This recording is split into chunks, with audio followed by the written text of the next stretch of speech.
Bem-vindos, bem-vindas! Você está no Jurisprudência Constitucional e hoje nós vamos analisar as decisões do STF do dia 5 de novembro de 2021. A primeira delas é no recurso extraordinário 1347158 de São Paulo, Lei de Tóxicos, Lei 11.343. O artigo 33 dispõe como pena reclusão de 5 a 15 anos e pagamento de 500 a 1.500 dias multa para o crime de importar, exportar, remeter, preparar, produzir, fabricar, adquirir, vender, expor à venda, oferecer, ter em depósito, transportar, trazer consigo, guardar, prescrever, ministrar, entregar a consumo ou fornecer drogas, ainda que gratuitamente, sem autorização ou em desacordo com determinação legal ou regulamentar.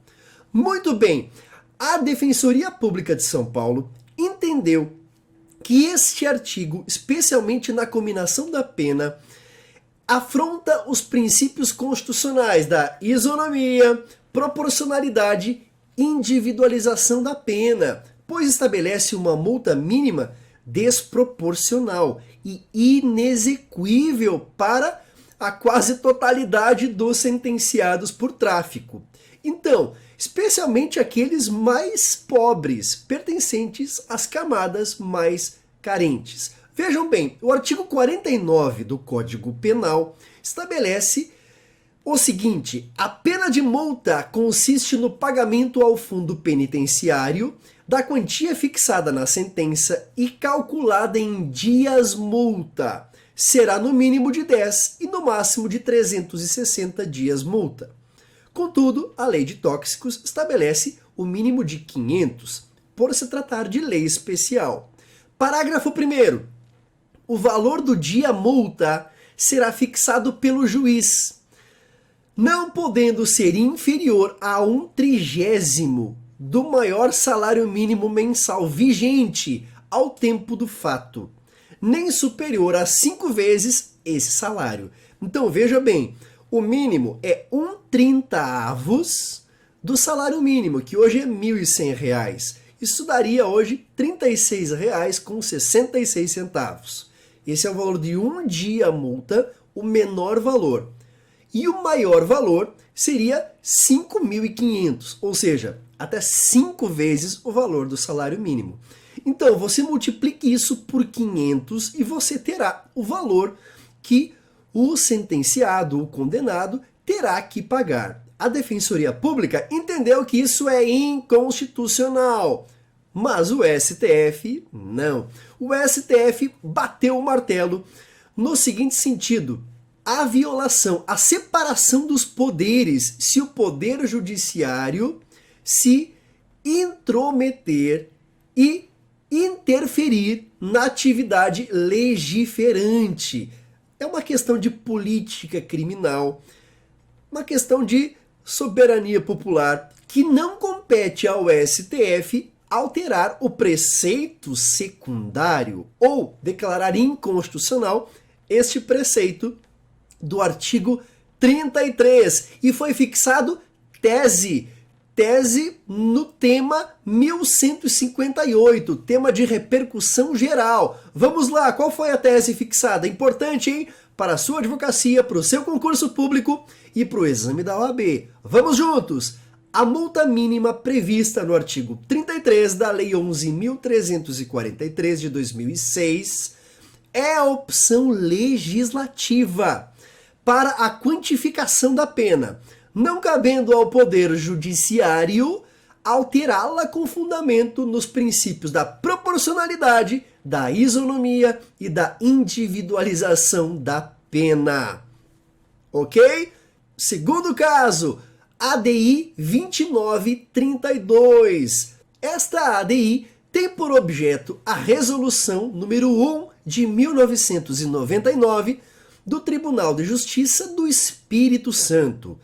O paradigma é a Constituição da República, nos artigos 22, inciso 1 e artigo 5º, inciso 35, referente à matéria processual e ao acesso à justiça. Por quê?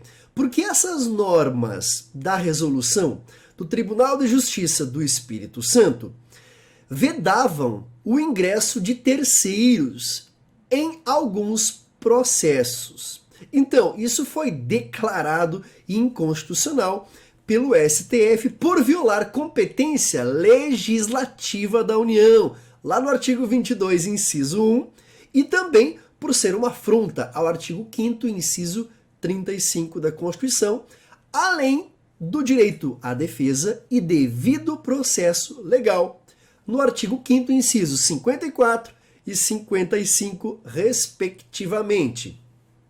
Terceira ação julgada foi a ação civil originária 3529, que concedeu prazo de 2 anos, para que o Rio Grande do Norte se adeque à reforma da Previdência.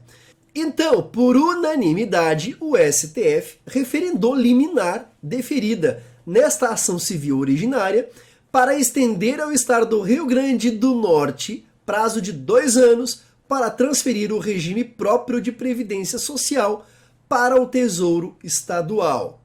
Quarto caso, ADPFs 840, 851 e 854. Vejam bem, aqui nós temos o objeto, as chamadas emendas do relator. E como paradigma, os artigos 37 da Constituição, especialmente no princípio da eficiência e moralidade, o artigo 163A, 165 e 166.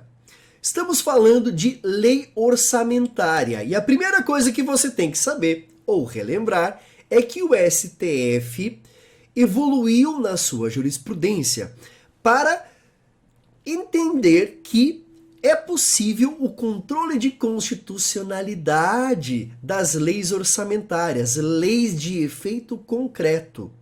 Então, não são atos de efeito concreto, mas leis com efeito concreto podem ser objeto de controle concentrado.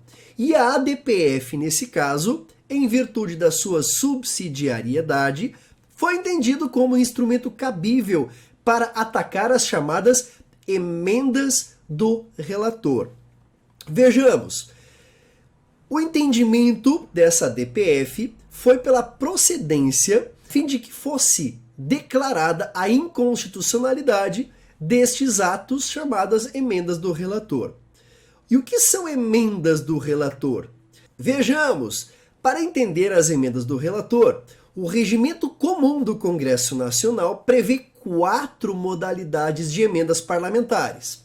Primeira, emendas de comissão, que são de autoria das comissões permanentes. 2, emendas de bancada estadual, que são de autoria das bancadas estaduais do Congresso. 3, emendas individuais, de autoria dos congressistas em exercício.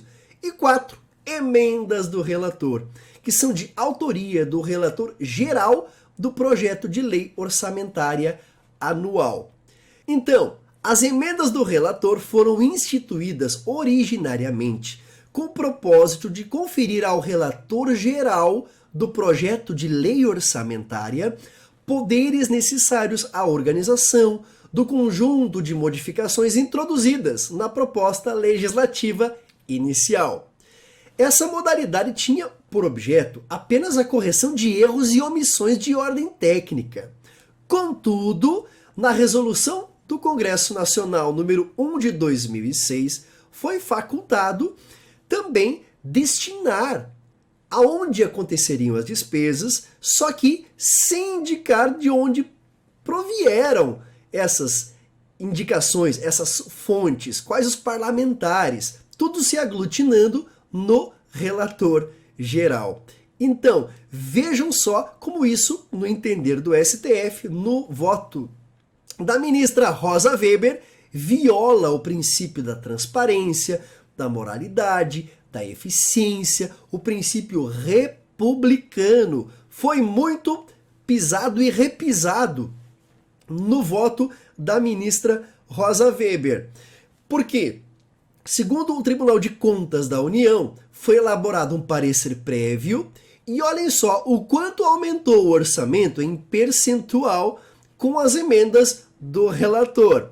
Vamos lá, um aumento de 523% e nos valores de 379%. Isso foi apelidado de orçamento paralelo. E a ministra Rosa Weber suspendeu a execução desse orçamento paralelo.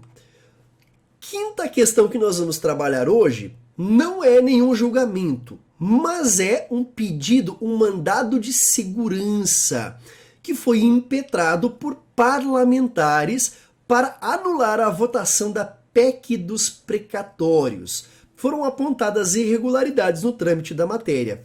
Só para você relembrar o seu direito constitucional, isso se trata de controle preventivo. É uma exceção o Poder Judiciário exercendo um controle prévio de constitucionalidade. Detalhe, deve ser julgado antes da PEC ser aprovada e virar emenda à Constituição. Do contrário, o mandado de segurança perde o objeto. Esse foi o Jurisprudência Constitucional na edição de hoje, analisando as decisões do STF do dia 5 de novembro.